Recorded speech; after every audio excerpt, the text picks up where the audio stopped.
Desde el punto de vista de Acción Nacional, la elaboración de este documento, que insisto es la base de la oferta política, no puede partir nada más de una visión endógena, sino que por el contrario necesitamos abrirla a la sociedad y no hablando en etéreo. En este sentido, además de los trabajos que se habrán de realizar al interior del partido, las convocatorias a los órganos estatutarios, se van a realizar también foros en la República Mexicana a través de seminarios, reuniones y evidentemente a través de redes sociales se van a interactuar con académicos, organizaciones de la sociedad civil. Para nosotros, evidentemente, algunos ejes rectores de lo que nos será nuestra plataforma electoral y nuestra oferta política, parte de aquellas áreas en donde consideramos que más allá de la retórica, más allá de la descalificación, ha habido avances importantes y más allá de tratar de entrar a esta guerra de cifras, doy algún dato. 6 millones de familias en los últimos años en este país han accedido a créditos de vivienda, con lo que hoy día tienen acceso a un techo propio. Y esto es algo que el mejor ejercicio de retórica no puede desaparecer, no puede borrar. Pero bueno, evidentemente hay áreas en donde consideramos muy importante continuar en ese mismo camino, pero también reconocemos los errores, limitaciones e insuficiencias que hemos tenido en estos años para a partir de ellos estar en posibilidad de subsanarlos mediante propuestas concretas y viables de cara a la sociedad. Ya se decía hace unos momentos por mi amigo el senador Arturo Escobar que la clase política no ha estado a la altura no solamente de las expectativas y reclamos de la ciudadanía, sino tampoco de las necesidades del país. Y más allá de entrar en esta lógica de buscar trasladar culpas o responsabilidades, lo que necesitamos es pasar de las palabras a los hechos. Lo que se exige de cada uno de nosotros es dar resultados concretos y para ello efectivamente, como decía el diputado Pedro Jiménez, debe partir de un diagnóstico, pero pareciera que muchas veces nos quedamos en el diagnóstico, que lo repetimos cada 3 y cada 6 años y sin embargo poco aterrizamos porque nos gana la coyuntura electoral inmediata. Estamos más preocupados por lo que va a pasar el 3 de julio de este año que por lo que va a pasar quizá en los siguientes 20 años para este país. Y hablo del cálculo cortoplacista porque voy a poner un ejemplo que aquí también se ha utilizado, la reforma política. Ni hablar de una reforma del Estado, a pesar de que en cada legislatura se crean comisiones, se realizan seminarios, foros, se interactúa, y sin embargo, a la hora de la verdad, nos quedamos muy cortos. Hablemos de la reforma política en donde debemos reconocer que el Senado de la República hizo su tarea. Llega a la Cámara de Diputados en los últimos días del mes de abril, efectivamente ya prácticamente al cierre del periodo ordinario de sesiones, y sin embargo, ni siquiera hemos generado los espacios para iniciar el análisis y la discusión. ¿Y esto en qué se traduce? En que un tema que ha sido un reclamo social desde hace mucho tiempo, las candidaturas independientes, no vayan a ver la luz de cara, por ejemplo, al proceso electoral federal del 2012. Porque además de requerir la aprobación en la Cámara de Diputados, requiere recorrer los congresos de los estados para obtener la aprobación en la mayoría, pero también necesitamos regularlas, que no es un tema sencillo en lo que se refiere a financiamiento, fiscalización, acceso a radio y televisión, representación en los órganos electorales, por citar algunos. Y efectivamente hace unos días en la Comisión de Puntos Constitucionales se determinó convocar audiencias, foros, en fin, y se hizo el anuncio, ya no hay tiempo para que entren en vigor. Efectivamente, si no nos sentamos siquiera a discutirlas, si no hay voluntad política, nunca habrá tiempo para nada, y lo pongo como ejemplo porque creo que es lo que sucede recurrentemente en nuestro país. Los temas son muchos, es una agenda muy amplia, sobre todo si efectivamente queremos construir una oferta política sólida más allá del discurso mediático más allá de la estrategia de campaña de cada partido.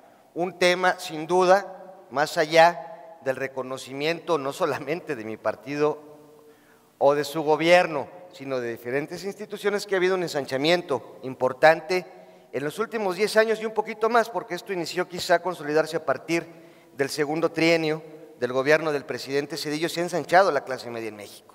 Sin embargo, eso no quiere decir que nos olvidemos que hay graves desigualdades sociales que tenemos que atender de manera inmediata, y por ello no solamente tenemos que seguir fortaleciendo los programas sociales, sino que debemos revisarlos para ver si están teniendo los resultados que todos esperamos.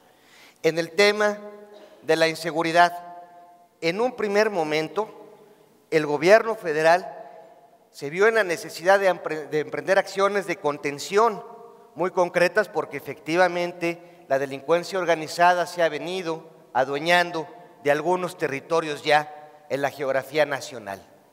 Pero esto no es una responsabilidad del presidente Calderón por haber iniciado la guerra contra la delincuencia organizada, como algunos han afirmado. Este es un tema que se vino desatendiendo de años atrás, y en este sentido, enfrentarlo ha sido mucho más complicado, y no se trata de repartir culpas. Este es un asunto de corresponsabilidad.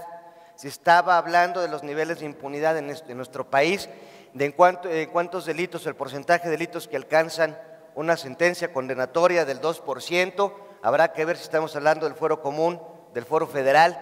Hay una corresponsabilidad que no hemos asumido, porque estamos, insisto, más preocupados por la disputa política electoral que por atender nuestras responsabilidades. Y en ese sentido, desde luego, tenemos que ir evolucionando en la lucha contra la delincuencia organizada, porque lo que está en juego es la paz y la tranquilidad de los habitantes de este país. Tenemos que apostarle más a las labores de inteligencia, al combate al lavado del dinero, que hay además iniciativas que están siendo discutidas en las cámaras. Necesitamos evidentemente no solo atender las causas, los efectos, sino también las causas. Evidentemente, regreso al tema de las políticas sociales. Necesitamos restablecer el tejido social en nuestro país, necesitamos generar alternativas para aquellos niños, para aquellos jóvenes que hoy en día se encuentran en una situación francamente difícil, y podemos seguir hablando de muchos más temas en materia social, en materia de salud, de derechos humanos, pero sin embargo, más allá de diagnósticos, más allá de discursos, necesitamos sentarnos a la mesa para definir y acordar acciones concretas de cara no solamente al futuro inmediato, sino de largo aliento. Muchísimas gracias.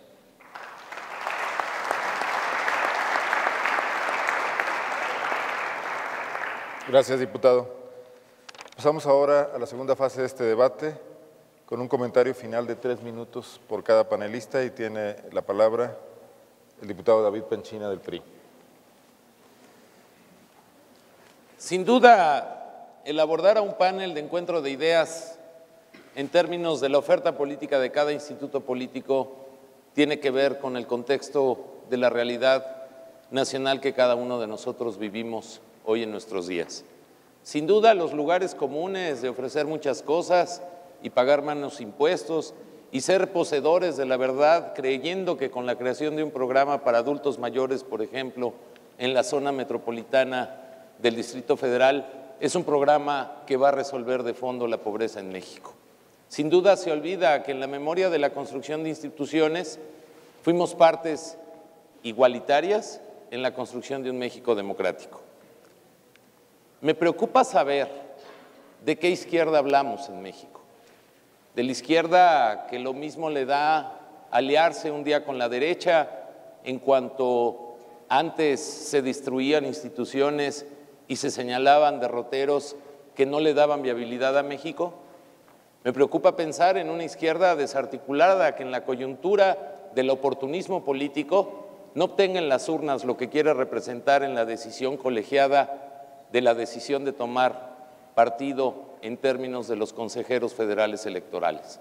La decisión de los consejeros federales electorales es de todas las fuerzas políticas representadas en las cámaras. es de todas las fuerzas políticas donde necesitamos de una mayoría calificada.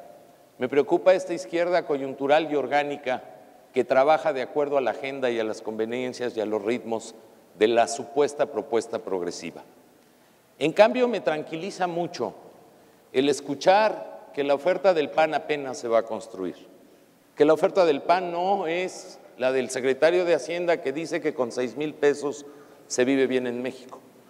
Me encanta escuchar que la oferta del PAN no es reconocer que, como dijo Cordero, ya no hay pobreza en nuestro país. Me tranquiliza también escuchar el que demandar reglas para la aprobación de leyes en nuestro país no esté en boca de todos los legisladores, ya que aquella coordinadora del PAN que reclama reformas solo votó 6 de 116 votaciones en el último periodo ordinario de sesiones. No, la política es de profesionales. Los políticos tenemos la obligación de hacer planteamientos serios y profundos, no pensando en la coyuntura política y en una agenda mediática que solo critique soluciones y no plantee derroteros comunes. Vamos por un país a recuperarle la esperanza. Vamos a ejercer la política en la condición, sí, de la ciudadanía, como decía el representante de Convergencia, pero reconociendo que una condición de la democracia es tener partidos políticos serios, fuertes y con fortaleza para proponer soluciones. Yo agradezco mucho este espacio, gracias señor moderador, gracias compañeros panelistas. Pensemos en un debate de altura y pongámonos a debatir lo que es la casa de todos, que es nuestro gran país llamado México. Muchísimas gracias.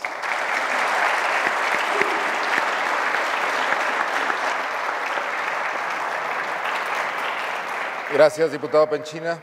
Maestro camerino Eleazar Márquez, por el PRD, 3 minutos, por favor.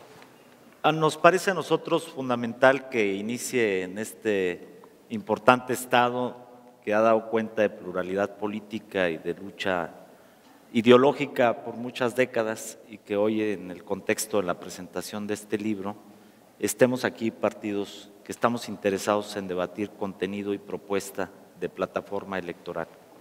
Me parece que el diagnóstico seguramente no siempre vamos a coincidir, porque los hechos y los resultados nos definen. Donde hemos sido gobierno el PRD, están resultados y ahí están las políticas públicas y las políticas sociales que han retomado incluso gobiernos federales de otros partidos. Porque tenemos no solo en el discurso ni en el tema electoral la justicia social, sino que partimos del principio de la izquierda. Nosotros sí queremos una democracia, pero también una democracia y un desarrollo social y económico que busque la equidad, que busque el equilibrio, que este país no solamente se desarrolle una minoría y que pueda tener acceso a mejores condiciones de vida, un 10% de la población, o que tengamos este país de desiguales, donde lo mismo es tener al hombre más rico del mundo que tener a 60 millones de pobres. Eso es lo que nosotros como izquierda reivindicamos y proponemos. No en el discurso una justicia social que enarboló muchos años un partido que fue gobierno por muchas décadas y que lo que implementó simplemente fue un modelo neoliberal que abrió las fronteras, que reformó el artículo 27 constitucional, que firmó el Tratado de Libre Comercio sin ver ni medir los efectos que iba a ocasionar para frenar el desarrollo propio del país.